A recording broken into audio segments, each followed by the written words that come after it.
All right, so let us go back to the cumulant expansion. Right? So, what do we want to do? Well, now what we want to do is compute this cumulant expansion. So, you remember what we have done last time. I don't want to repeat it.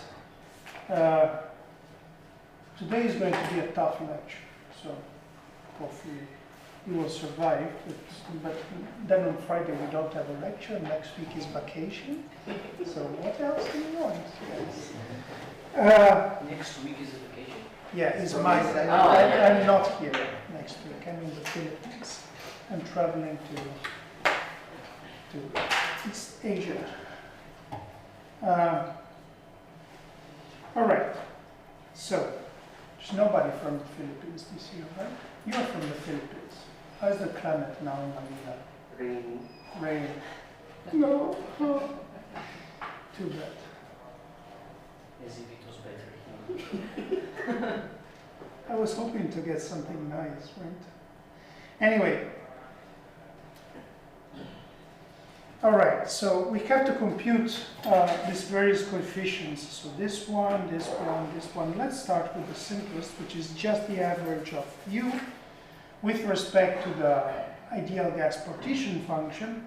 So this is sum over I not equal to J of V Qi minus Qj. And, well, this is equal to what? So now, the ideal gas partition function depends only on the momenta, right? So when you take the average with respect to the ideal gas partition function as something that depends only on positions, right? So what happens is that the integrals over the momenta will decouple and will get normalized by what stays in the denominator. And therefore, this will become sum over I smaller than j integral dqi dqj of v qi minus qj divided by v. Okay?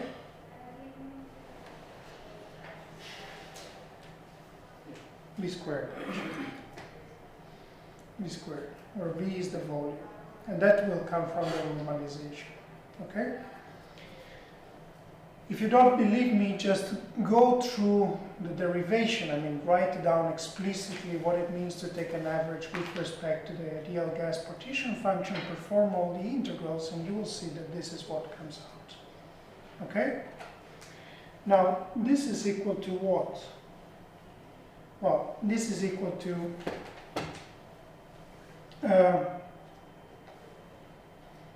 sum over I not equal to j of just a second. Don't we need this? I could just pass to the coordinates which are the difference and the sum of these two qi minus qj, right? Change coordinates. Take the difference, little q equal to qi minus qj, and big Q equal to qi plus qj over 2, right? And make a change of coordinates. Now the integral over big Q is just free because, you know, v depends only on the difference, right? But don't we need this exponential term in the integral? Which exponent? Oh, I'm so confused. Which exponent? Since we are averaging with respect to ideal gas. Yes. I knew that you didn't get what I was saying. Someone didn't get it. So let me just write it up here. So what I'm doing is the following. I'll write it up very, very small.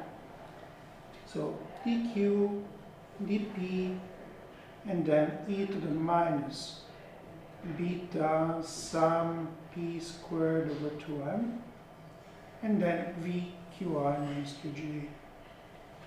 divided by divided by integral dq dp e to the minus beta sum over p squared over 2m. Now you see that when I write down this stuff, the integral over dp, I can just do it and it will get normalized by what stays below, right? Because this stuff does not depend on p. I can do the integral over p and gets normalized by this one. I can also do most of the integrals over q, but the integral over dqi and dqj. All the others, apart from I and j, I can do them and will get normalized by these integrals below.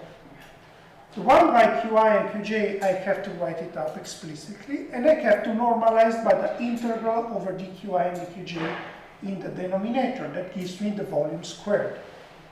So that's why I wrote this. Okay?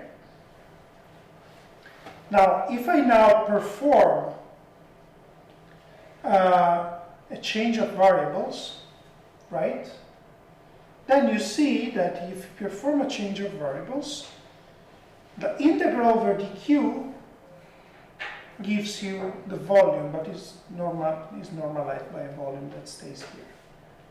And the only thing you're left with is an integral over d little q over v of q. Now, and then I have the sum over I not equal to j, I is smaller than j, which means that you're summing over all pairs without repetitions. So you don't count I, if you have 1 and 2, you count it only once. You don't count 1 and 2 and 2 and 1. So now, you see that here nothing depends on I and j. So this will produce just a factor in front, which is equal to 1/2 times. Correct. And? And minus 1. Correct. I will tell everybody in the Philippines that you said it correctly.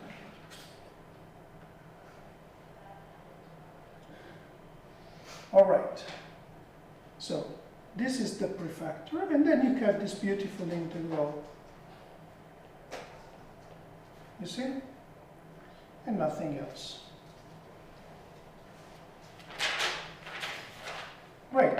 So now, this is the first thing. We will calculate this integral over dq over dq of v of q, but for the moment, let's leave it where it is. So now we have to compute u squared minus u squared. So this is equal to the sum over I smaller than j, sum over k smaller than L of v qi minus qj, v qk minus ql, minus v qi minus qj, v qk minus ql. Okay? So we essentially have, well, this we already know what it is, so we have to calculate this thing here. Now, before we calculate it, let's consider a simple fact of life. Of course, the same calculation as the one we have done before is going to be valid also in this case. And what we're going to get is integral over dqi dqj dqk dql over v to the fourth of v qi minus qj v qk minus ql. Now you can think of this as essentially integrating a function of independent equally distributed variables, which are actually distributed uniformly over the whole volume, right? So the qi, qj, qk, and ql are equally distributed variables, distributed uniformly over the volume, and you're just integrating some function of them.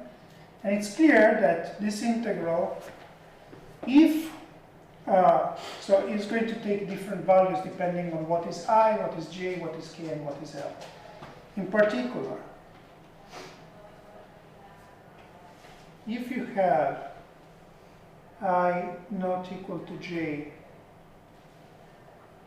which is not equal to k and not equal to l, so if they are all different, then it's clear that this is equal to essentially v qi minus qj v qk minus ql. If they're all different, you can just decouple the two integrals and it becomes the product of the two integrals, and that's it, right? The same is true if I is equal to one of the other two guys. I is equal to k, for example, but j is not equal to l. Why? Because, well, this distance is going to be different than this one. And then when you do the integration, these are again two equally distributed but independent variables. You can decouple the integral, and you will get that also in this case you have the product of v qi minus qj and v qk minus ql. Now there is only one case in which this decoupling is not true, which is the case in which the variables are equal in pairs, right? So qi is equal to qk and qj is equal to ql. If I is equal to k and j is equal to l, sorry, l, not this stupid thing here, then what happens is that this average is equal to v qi minus qj squared. Okay? And therefore what comes out, so now we can shorten this line. What comes out is that our beloved integral, let's call it alpha, or integral alpha, is u squared minus, so u squared is equal to. So now, in all these cases in which they are different, or there is one pair that is different, you see that this is equal to that, and that is cancelled by this other term, right? So in all these cases, you get a zero contribution to the overall u squared minus u squared. And the only case in which you get a non-zero contribution is when the two indices are equal pairwise. Okay? In which case, what you get is that this is equal to sum over I smaller than j. Sorry, do we assume that this v function is odd function with respect to its... Odd function? No. No, yeah, I mean even function with respect to the... why aren't we considering the pair when I equals to L and J equals to K? So that's wait a second. Because we are taking I and J in a definite order, right? Yeah. So we want I smaller than J and K smaller than L. So if I is equal to L, then J cannot be equal to K, right? If I is equal to L, then J cannot be equal to K. Why? Because, so, I is smaller than J. Then K is smaller than L.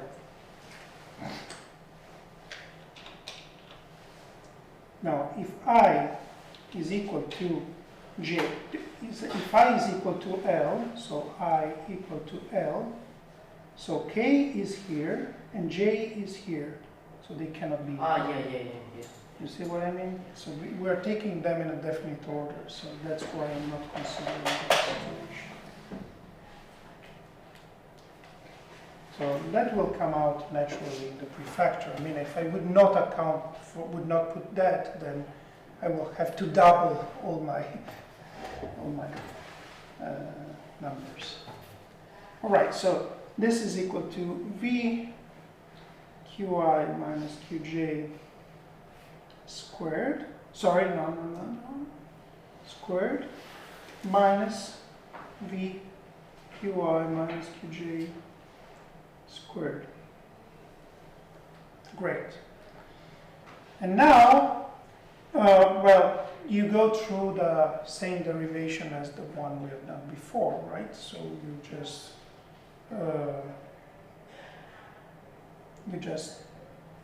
write down this as integral over dq, dqi, dqj, blah, blah, blah. Same story, and not surprisingly, you will get that this is equal to n times n minus 1 divided by 2 times the integral over dq over v, vq squared minus integral dq over v, vq squared. Okay? So that's what comes up. What? The square, it has to be outside. Which square? The last, The second? yeah. What happens to the second square? No, up. The previous Up. yeah. Ah, yeah, it should be outside. Yeah. Yes, absolutely, you're right. Yeah, it should be outside. Great, so this is the result. So now, what we want to understand next is what is to give an estimate for a typical potential, right, of what is this integral and what is this one and this one. Okay? Why? Because you will see why. I want to just put all the terms, I mean, this is an expansion. It's actually a series expansion, and I want to understand in which small parameter this series expansion is made. Okay? So, so therefore, let me take a potential, a typical potential. Well, it's not that typical, which looks like this. It's an exponential, just an exponential. I think it's called Yukawa potential in nuclear physics. Yukawa is 1 over q. There's 1 over q additional. Okay, so then it's the brother of Yukawa. It's Yukawa 2. Yukawa Silva potential. Okay? All right, so let us take the integral. Integral dq of v of q. Well, it's just the integral over an exponential, right? So you pass, what you do, you pass to spherical coordinates, so you will have in d dimensions the solid angle in d dimensions, and then you will have integral between 0 and plus infinity, dq, q to the power d minus 1, v naught e to the minus mu q, and then you just take out the v naught because it's nothing to do in the integral. You just change variables to absorb the mu, and you will get omega d times v naught divided by mu to the power d times the integral between 0 and plus infinity dq q to the power d minus 1 e to the minus q. And this is what? Gamma function. Great. It's very nice that you know that this is the gamma function. Gamma d. V naught over mu to the v. Right, so therefore, if we take now if we normalize this integral by the volume, we can write it as omega d gamma d times v naught times, okay, mu is a momentum, right? Because q is a distance. So let's turn it into a length scale. Let's take the inverse, and let's call this L to the D divided by V, where L is equal to 1 over mu. All right? So that's the first one. Now, if we do the same for integral dq v squared of q, well, you're going to get the same thing. You're going to get just a bunch of factors of 2, right? So you're going to get omega d, gamma d, v naught squared, and then L d over 2v, right? Now, therefore, if I now take the integral dq v squared q minus dq vq squared, this comes out to be equal to omega d, gamma d, v naught squared, and then you will have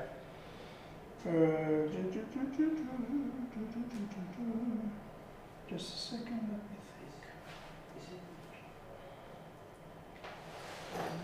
think.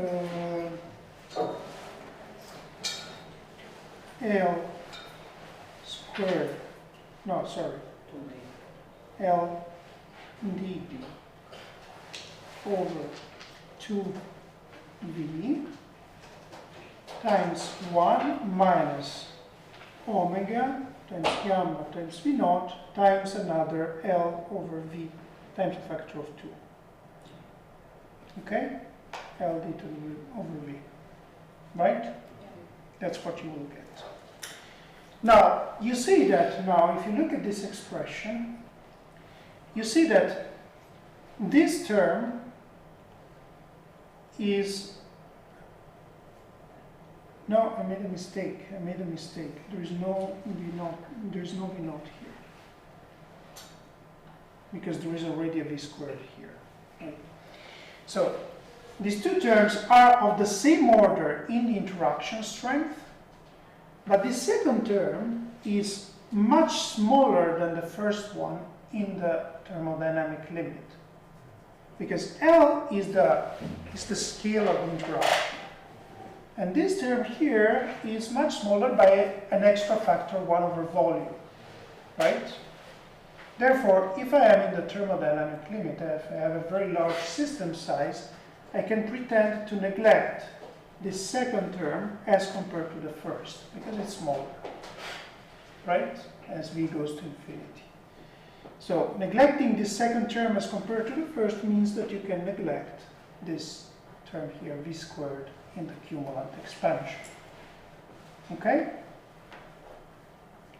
And therefore, what do we get? We get that with this expansion, our free energy is the free energy of the ideal gas plus n times n minus 1 divided by 2v times the integral dq over vq minus beta over 2 integral dq v squared q plus etc. etc.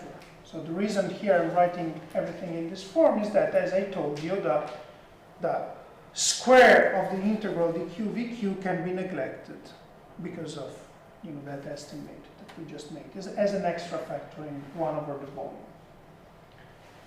Right. So now, if we keep this reasoning, well, we can easily estimate what are the next terms in this expansion. Because, for example, if I go to the third cumulant, by the same reasoning, I will have in the third cumulant an integral dq v cube q time minus 2 or 3 times, I don't remember, integral dq vq integral dq v squared q, and then you will have plus integral dq vq q. Well, there is probably 6 times here, whatever, up to the prefactors that I would have to check. But what is important to notice is that when you compute the third cumulant, you have an integral dq v cube, and then you will have squares of integrals, sorry, this one is wrong, squares of integrals of this type. This will carry, as before, an extra 1 over volume factor, exactly as before. And therefore, in all cases, what you will have is that all these guys will be negligible as compared to the first one. The first one is going to be the leading order in 1 over the volume. Then the other guys will disappear. Okay? But then, if this guy is the leading order, then we know how to write up all the other terms in this expansion, right? Because this expansion will come out to be equal to f naught plus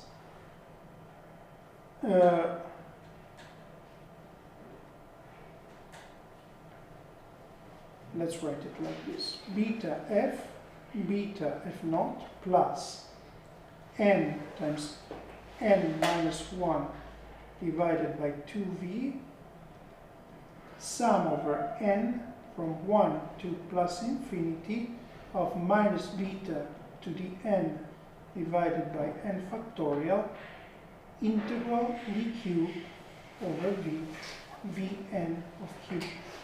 You see, these are all the other terms in this expansion. So let's check it. I multiplied by beta, so here you should think about having a beta here. You see that when n is equal to 1, you have, actually you have the wrong sign. So there should be a minus sign somewhere.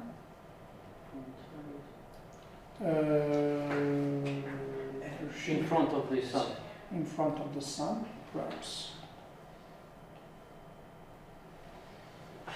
All right, so now, you see that if beta is equal to 1, so if n is equal to 1, you get minus beta over 1 integral v of q, which is exactly this term here. Yes, okay. Right? Because of the beta. If beta is equal to 2, you get minus beta squared, and then divided by 2, and then v squared here. The first term in this one does not have a beta. No, but I multiplied by beta, you see, and yeah, beta, yeah. the thing, put a beta in front of everything. So in order to write it down this nice series, I multiplied everything by beta. All right. Why here I have a plus?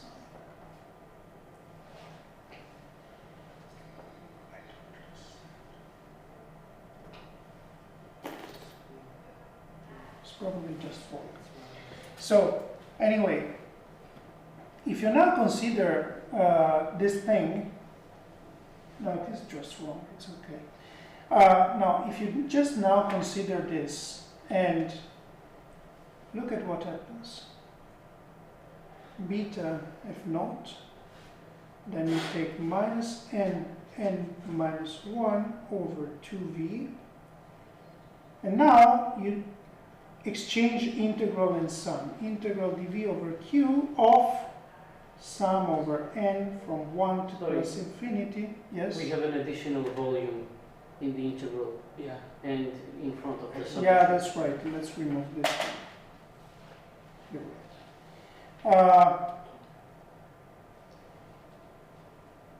Yes.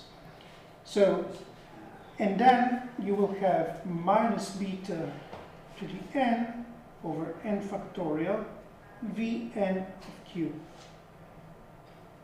Close parenthesis. Okay? And now you notice something. That this is nothing but exponential of minus beta vq minus 1. Right? And therefore, what we just proved is that, summing up all the terms to leading order in this expansion in the interaction, but to leading order in 1 over the volume, we get n minus 1 divided by 2 integral dq over v exponential of minus beta v cubed minus 1. Okay? That's it. It's a beautiful result, right? It's very nice. Now, you can now use this expansion, this result for the free energy, to calculate physical quantities. For example, we could pretend to compute the pressure, which is minus dF over dV. So this would come out to be minus dF naught over dV, the ideal gas pressure, plus n times n minus 1 over 2v squared times 1 over beta integral dq e to the minus beta dq minus 1. So this is equal to V squared? yeah, because you're taking a derivative with respect to the volume. So that's what eats up the minus sign, and then you get the v squared downstairs. So this is nkt over v. Actually, it doesn't eat up the minus sign. There's still a minus sign. And then minus, if n is large, this is n squared over 2v squared. Then you have kbt, and then this integral dq e to the minus beta v minus 1. And in other words, you can write this as n over v, you can write this as follows. Let's do it properly. You can write P over KT equal to N over V minus or times 1 minus N over V times integral dq e to the minus beta v minus 1 divided by 2. Okay? Now, this object here, we could call it minus b2 of t.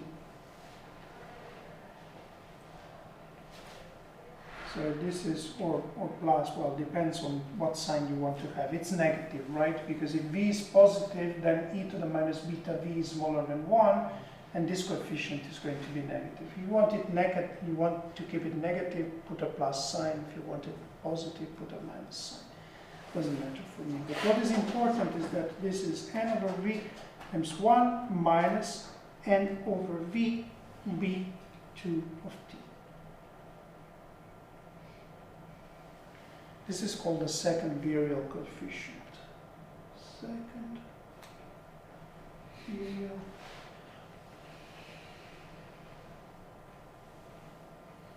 Now, computing this physical quantity, which is the pressure, makes you understand that all this,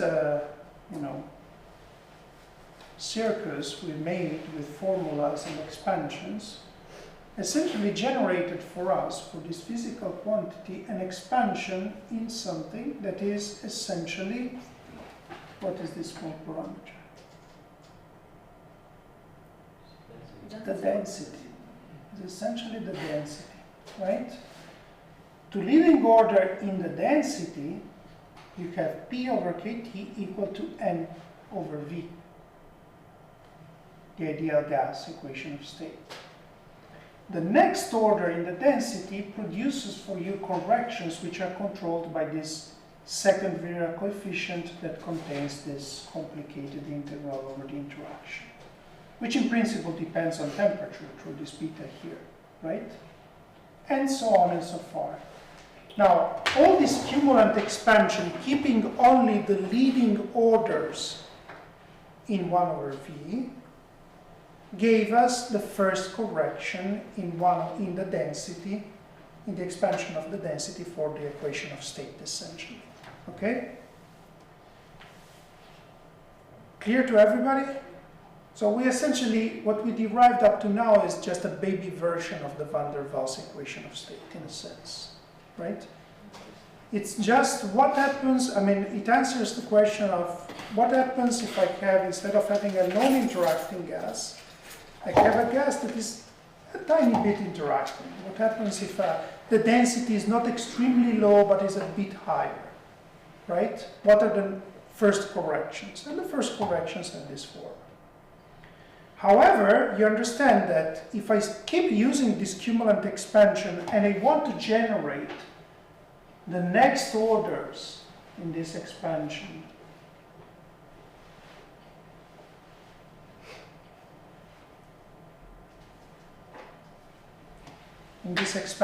in the density, then the calculation becomes extremely complicated, because the next orders are going to be controlled by all these terms which are subleading in 1 over the volume that I neglected.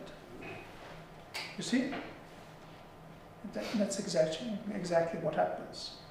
And then you would have to take all those terms, classify them, compare them, and write down the next orders. It's very complicated. Okay? There is a way, however, to perform this expansion in using the density as a small parameter in a bit more systematic way, which is known as the cluster expansion. So I'm going to go next to the cluster expansion. That is just a slightly different way of performing this calculation, that, however, gives you a systematic way to calculate also the next orders in the expansion in the density. Okay? Is more systematic, is much more complicated. Okay? So now it's going to be hell. Okay? So let's try to. It's not very complicated. I mean, it's actually the first time you will see something that looks like a Feynman diagram in your life. Okay? But it's not as beautiful as a Feynman diagram. So you know what a Feynman diagram is, right? There are ways to compute, ring functions or physical quantities in terms of wiggles and lines. They're beautiful Feynman diagrams. There's one called, this is the one I like the most. It's called the sunrise Feynman diagram. And there is another one that is called the tadpole. Tadpole is like this. And then in the cluster expansion of a field theory, you could have something like a Mickey Mouse. You can draw whatever you want. So anyway, so now today we are going to see for the first time, we are going to do calculations using diagrams, but they're not as nice as this one. So you have to study field theory for the nice Feynman diagrams. Okay. So cluster expansion. I'm going to start today, and I'm probably going to finish next time. So 2 weeks. Expansions. And I'm not even going to be tanned in 2 weeks because it's raining all the time in Manila, unfortunately. All right, so the cluster expansion is done with a slightly different formalism. It's done using the grand canonical partition function. Now, in my notes, I have the notation of Mr. Wang. So let's let me keep this notation. He uses this Q, I don't know why, maybe some German word, but we don't care. And then Zn is the canonical partition function, which is equal to integral dq dp over h to the 3n n factorial e to the minus beta sum p squared over 2m, and then e to the minus beta sum over I is more than j v qi minus qj. So now we can perform immediately the integral over dp, right? And that will produce for us, we'll set this equal to 1 over lambda to the 3n n factorial integral dq1 dqn e to the minus beta sum over I is smaller than j v qi minus qj, where lambda is the thermal length, is just equal to square root of 2 pi h squared over m kbt. Okay? So now I notice, so now let us consider this object here, and let us call it Sn. And we have to compute this if we want to compute Zn and plug it back in Q and compute the ground canonical partition function. Now it's clear that the moment you are able to compute Sn and we are able to compute the ground canonical partition function, we're going to obtain immediately the equation of state, because from the ground canonical partition function, just take a log and you have PV, right? So we're going to get from the expansion of our Zn, or of our ground canonical partition function, we're going to extract directly an expansion for the equation of state. So that's the advantage of using the ground canonical partition function. All right, so now how do we compute this Sn? It's quite tough. We have to compute in general dq1, dqn of, I can write this as the product of I smaller than j e to the minus beta v of qi minus qj. Now I notice something. Before, I've seen that actually what was appearing in the virial coefficient was not exponential of minus beta v, but was exponential of minus beta v minus 1. Okay? Now the minus 1 is important because it's essentially, when you integrate e to the minus beta v, is essentially making the integral convergent, right? Otherwise, when v goes to 0 at infinity, you know, the integrand has to go to 0, right? Otherwise, it cannot be convergent. It's going to be divergent, and you're going to have problems. Therefore, let us rewrite this as integral dq1 dqn product of I smaller than j of 1 plus fij, where fij is e to the minus beta v qi minus qj minus 1. Okay? Great. So now, what do I do with this? Well, it's clear that if I start here, I have the product over all possible pairs of 1 plus fij. So if I start expanding this product, I will have terms in which I have a 1 for a pair, I can have either a 1 or an Fij. Okay? So I can represent this graphically in the following way. I can draw all my points. Let's do it like this. 1, 2, 3, 4, 5, 6, etc., etc., etc. And then all the way to n minus 1 and n. And then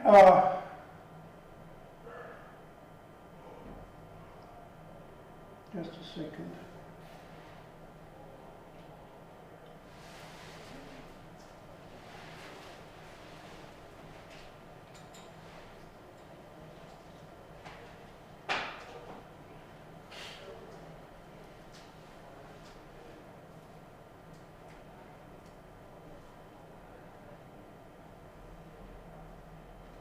And then what I can have is that for each pair, it can either be disconnected, right? So if I have a pair 1 and 3, if for this 1 and 3 when they appear in this product I have a 1, I do not connect them. But if what appears is an Fij, then I put a line. Okay? Clear? So whenever I put a line in a diagram, it means 1 and 3 are connected by an Fij. This is a way to represent all the possible terms in this product of terms, right? So for example, if I have something like, among all these terms here, I will have something like integral. So let me use a different color. I will have something like integral dq1 dqn of f23, f34, and f56, right? And all the others are nothing, right? So how do I represent this term? Well, I take, what is going on here? Let me just see if it's something important. No. It's not. So how do I represent this? I just take my line of whatever, and then I take the 2 and I connect it to the 3.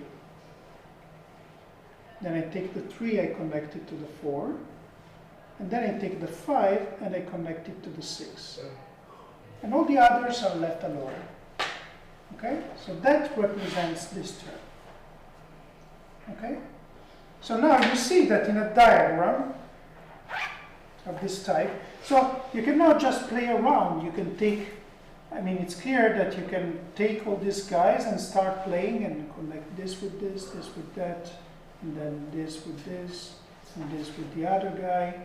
And all these kind of wiggles in this one-dimensional line will represent one term in this product, in this integral of products, etc., etc. Clear to everybody? Now, why am I representing this stuff graphically? Because once you have a graphic representation, then it's much easier to classify things. Why? I don't know if you ever asked yourself. I suspect that it's related to the fact that our brain is made for pattern recognition. So it's much easier for us to recognize graphical patterns than formal patterns of numbers or things of that type.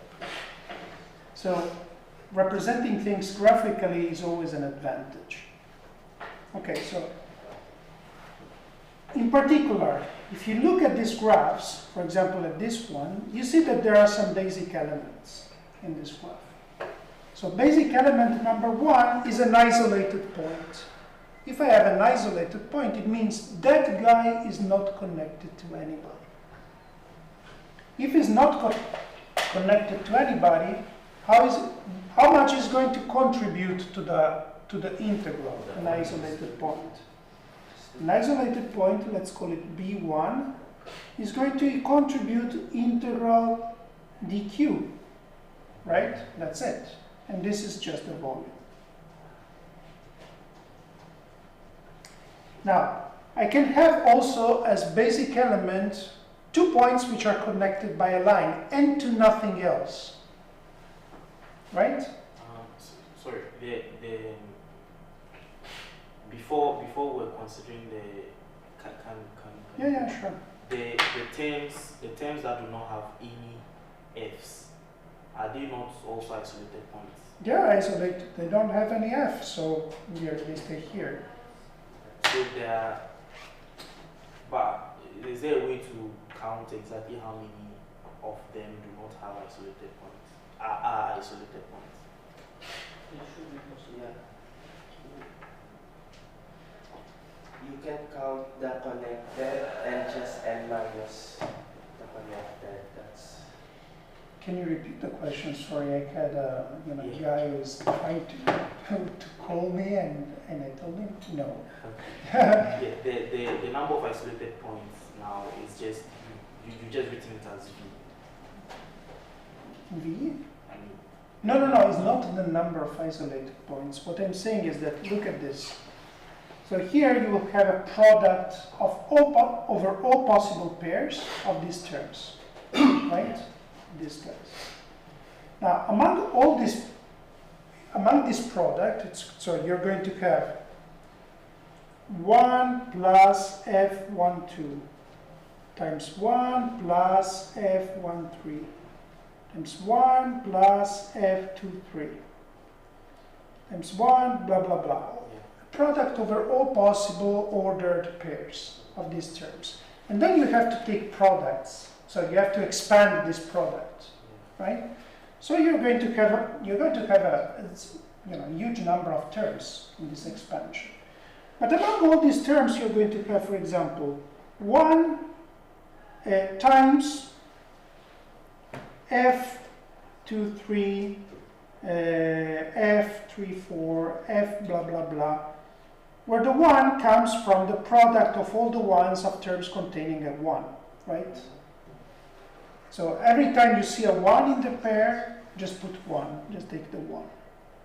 You see, this guy here is not coupled to anybody. So whenever I do the integral over dq1, it's just alone. I mean, it's just left alone and will produce for me integral over dq a volume and nothing else. Now, if I tell this in words, it takes me forever because words are for poetry. But for calculations, it's much better to use diagrams. If I use diagrams, you just see it. Yeah, this guy is isolated. Integral dq equal volume. Okay?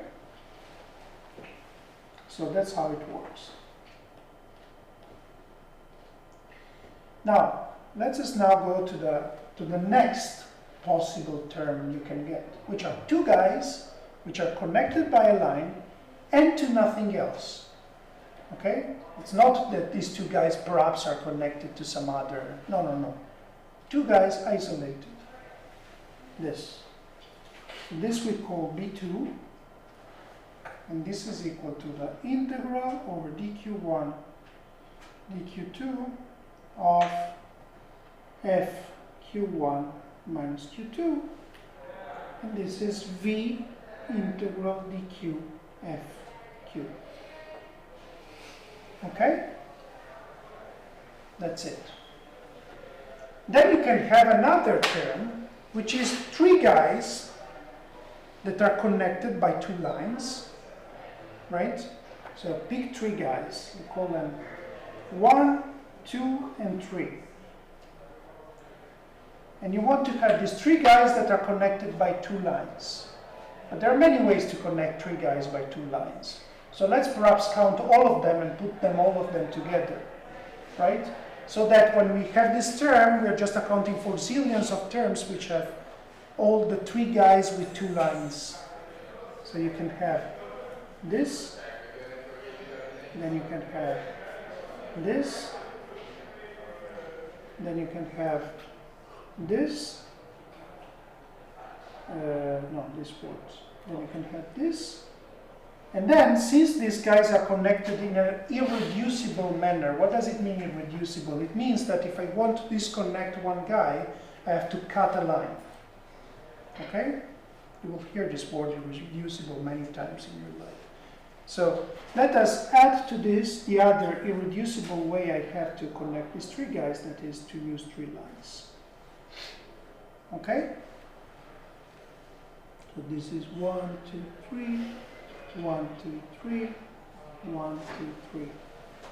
What happens? This will produce for me a B3, which is equal to, and this is going to be a long DQ1, DQ2, and DQ3. You just read it off, actually. I don't even need to read my notes because this is F. Let me write it like this. F12, F23 plus F13, F23 plus F12, F13 plus F12, F13, F23. Right? And that's it. So this is what these three diagrams, this cluster represents. And so on and so far. You can go to four points that are connected in an irreducible way. And you can draw all possible ways to connect these 4 points. And you understand that if you have 4 points, life is going to become a bit more complicated, because with 4 points, you can have all this plus all permutations. Then you can have the square. Then you can have this, right? This is also a possibility. Then you can have the square. Then you can have the square with some line in the middle, etc., etc. All possible, irreducible way to connect 4 points. So you will have to generate all of them. But in principle, you can do that. It's not complicated. If you cannot do that, a computer can do it very easily. So anyway, now I'm going to make a statement, and then I'm going to explain the statement. The statement is the following. That S of n can be written as follows, as the sum over NL, then product over L, BL, I will explain this formula, and L, W, and L. Can be calculated exactly in this form. So what does this mean? It means the following. First of all, what is NL?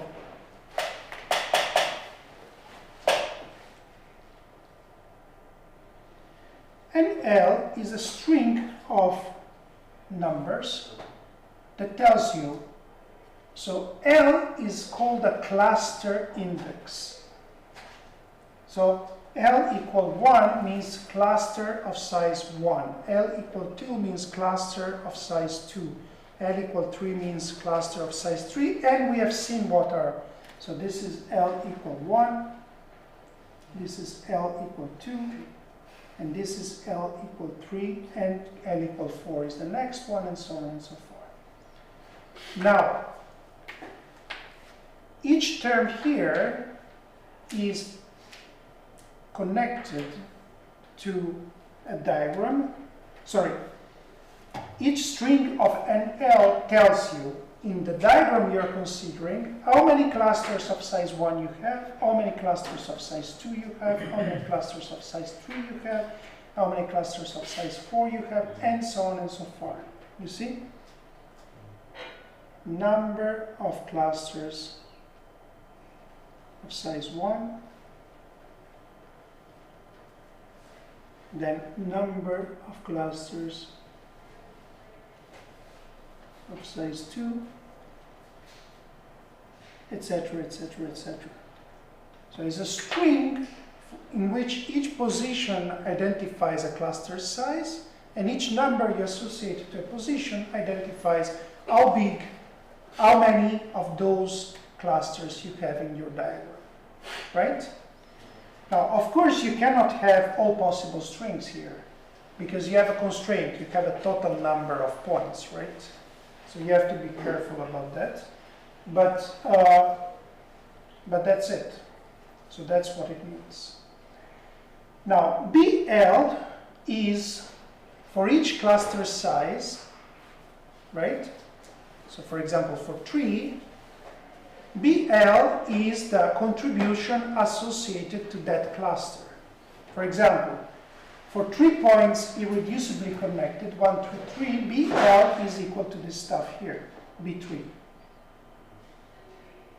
Now, if I have NL clusters of that size, their contribution is going to be BL to the power NL. Because I don't care, you know, the indices 1, 2, 3, 4, 5 are dummy indices because they are integrated. So I just care how many clusters I have of size 3, count them, B3 to the power number of clusters of that size. Now, the only problem you have when you do this calculation is, well, this is very easy to generate. You just count how many possible diagrams you can generate. This BL to the NL is very easy to calculate. For each cluster, you compute all possible, you know, connected diagrams that that connect a cluster of, let's say, 4 points, and then you compute B4. That you can do. What is difficult to calculate, perhaps, is not that difficult, is this factor here that is called the combinatorial factor. This factor here tells you the following. You have n points. So you have n times n minus 1 pairs divided by 2 ordered pairs, right? And this term here tells you how many ways you have to generate a diagram with a given set of, with a given number of clusters of size 2, size 3, size 4, etc., etc. So given a string of n1, n2, n3, n4, etc., gives you how many ways you can draw a diagram of that type given your endpoints. Clear? So that's it. It sounds very easy. And it is easy. I mean, it's not complicated.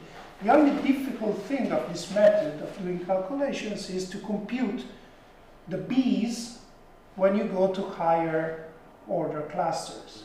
Because B1 is easy, B2 is very easy, B3 is a bit more complicated. B4 you have a lot of diagrams, B5 is a pentagon, and you know, it's going to be interesting to draw all possible connected diagrams for a pentagon. And I let you imagine what happens with an hexagon or with an octagon. Okay? It's going to be extremely interesting. But life is very complicated. The higher is the order of your. The interesting thing is that, you know, the higher the order, the higher is the order in the expansion in the density. So you have to compute the higher order diagrams only when you want to get high orders in the density. So life is easy in that sense. All right, so now what is W and L? W and L, you can easily realize that is n factorial and factorial y, because the indices are dummy indices. So any permutation of the indices doesn't matter. So count all possible permutations, and then I will have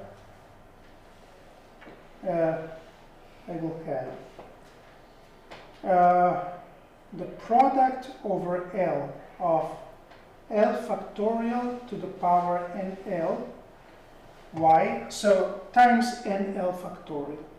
So what does it mean? This means that if I have a certain cluster, I have to normalize this number of, to divide this number of permutation by the product over all possible clusters in my configuration I'm considering.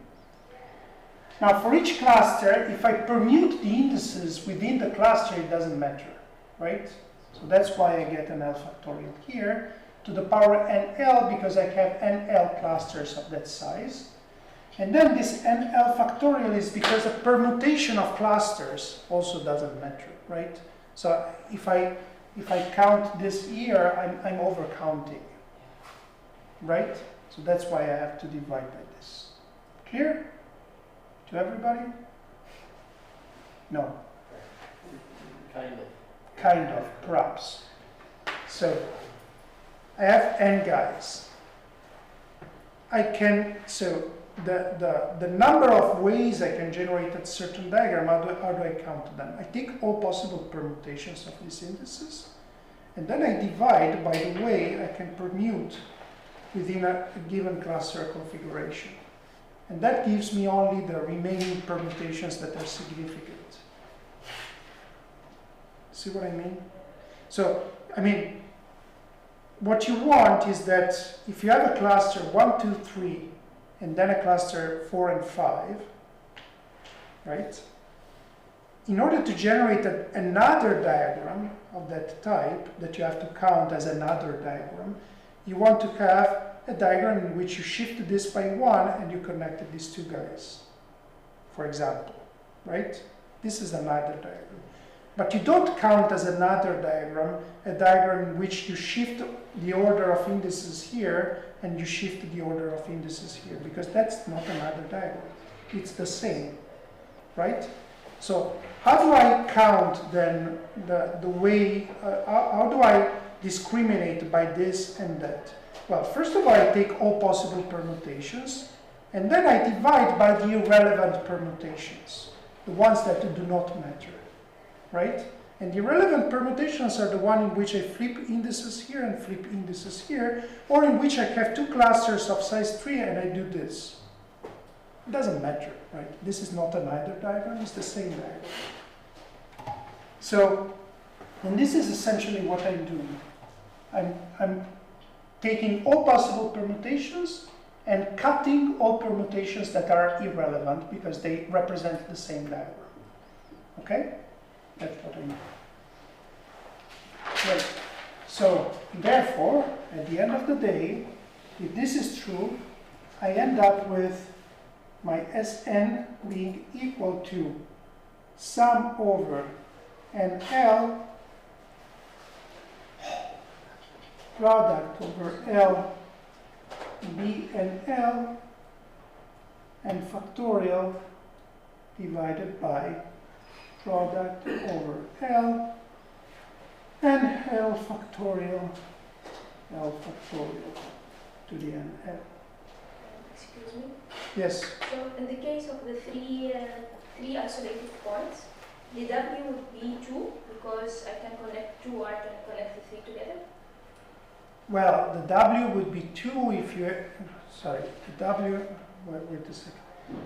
So if you have 3 isolated points, the W would depend on how many, so, I mean, that's a cluster, right? Yes. So,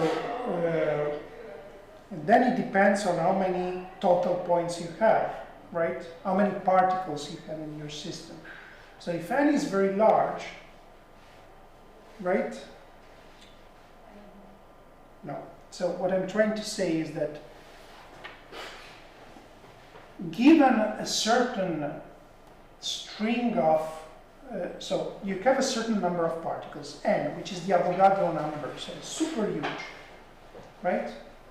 N.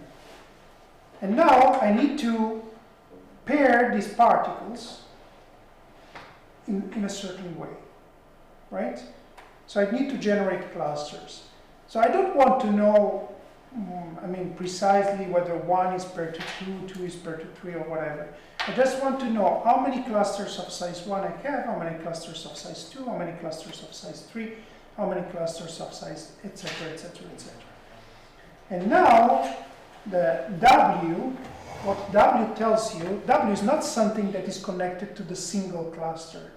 W tells you, given a certain string of 10 clusters of size 1, 2 clusters of size 2, 3 clusters of size 3, etc., etc., in how many ways you can generate this clusterization given the number of particles you have.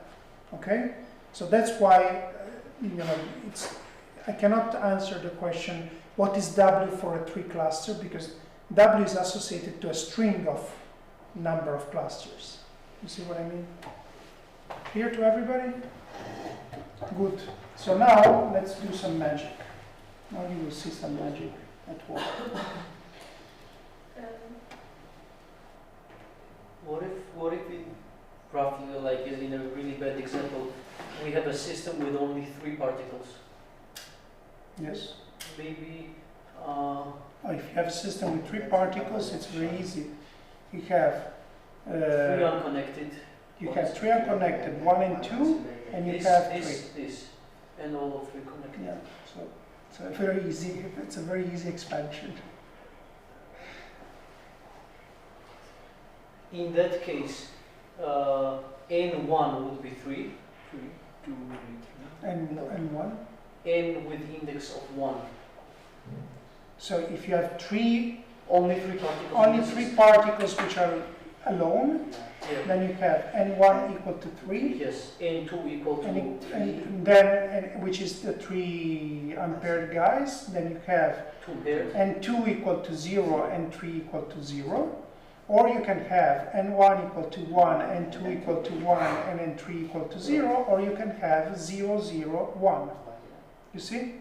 And this is the summation of everything. This is not. So if I have 3 particles, then the possibilities I have is n1, n2, n3. So the type of diagrams I can have are 3, 0, 0, then 1, 1, 0, and then 0, 0, 1. Yes. That's it.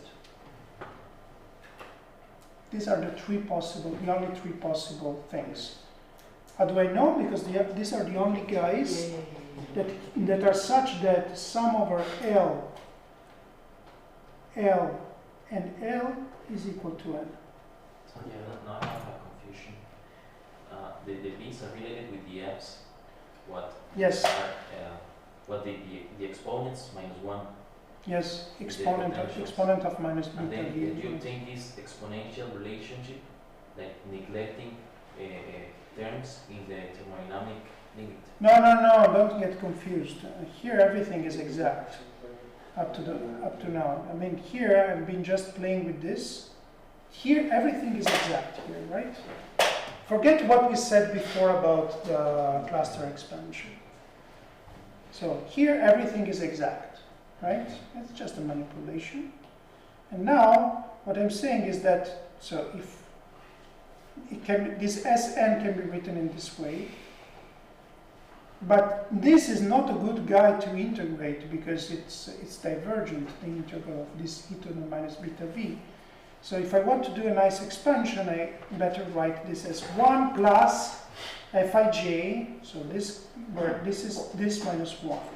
Yes, actually, yeah. So that's it. It's just done to remove the divergence, to have something that has an integral that is convergent. You see? All right, so I know that it's tough. I mean, typically it requires 2 lectures. It's tough because, you know, I say it once and then next time I will have to repeat it. So, but it's a tough calculation. But you see, it's tough because you're not used to thinking this way. So typically, the way you're used to think is to do calculations in terms of formulas. You're not used to classify things in terms of diagrams. This is probably the first time you see this kind of classifications. When you do Feynman diagrams in quantum field theory, it's exactly the same thing. You forget about formulas, integrals, etc., and you start drawing things. And then you have to compute combinatorial factors for each diagram, and that's it. So, but it's clear this stuff, right? That for 3 points, for 3 particles, these are the only possible diagrams you can have. Right? Right. So now, Is this a summation or not summation? which, This small formula you just erased. no, so the small formula tells you that these diagrams, what do these configurations that I wrote down have in common? These are the 3 configurations such that sum over L, and L is equal to the number of particles. Right? Because I want to have that the sum over number of clusters times type of cluster times ciphertext of the cluster should saturate the number of particles. Now, obviously, right? I mean, it cannot be otherwise. You cannot have more than. Is it too much to ask if you can please for this 3 points calculate SM for us? Yeah, sure, I can do that. I mean, so for 3 points, well, so there is you're going to have. I can just spell out all possible diagrams.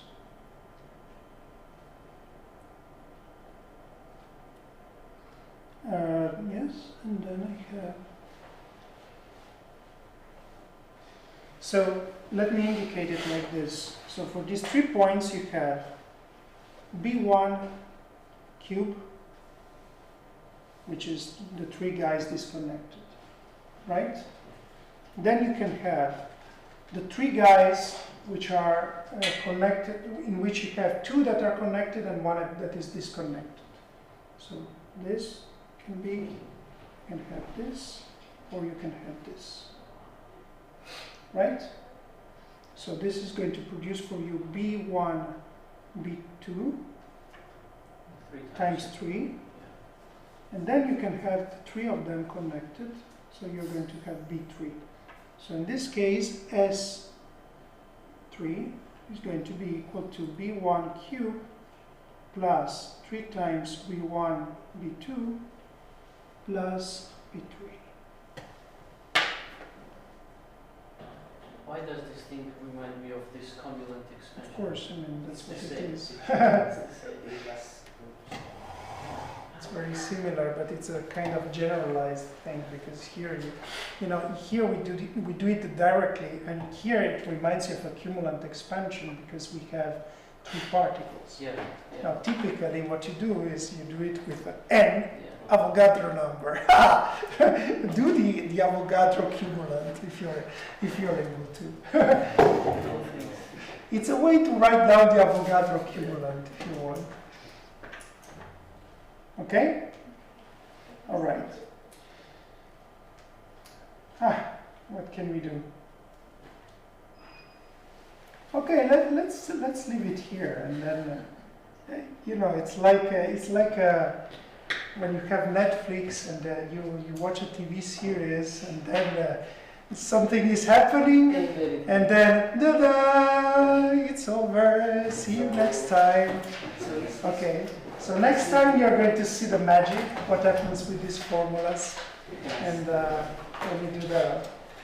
Does this say exactly for the closed loops as in defining diagrams? What do you mean? Like some of the loops are closed entirely. Do they have a special place in this expansion? There are several diagrams. No, because we are. What matters for us are just the clusters, right? It doesn't matter whether a cluster is open or closed, because we're summing over all possible diagrams for each cluster. So what matters is just how many are connected.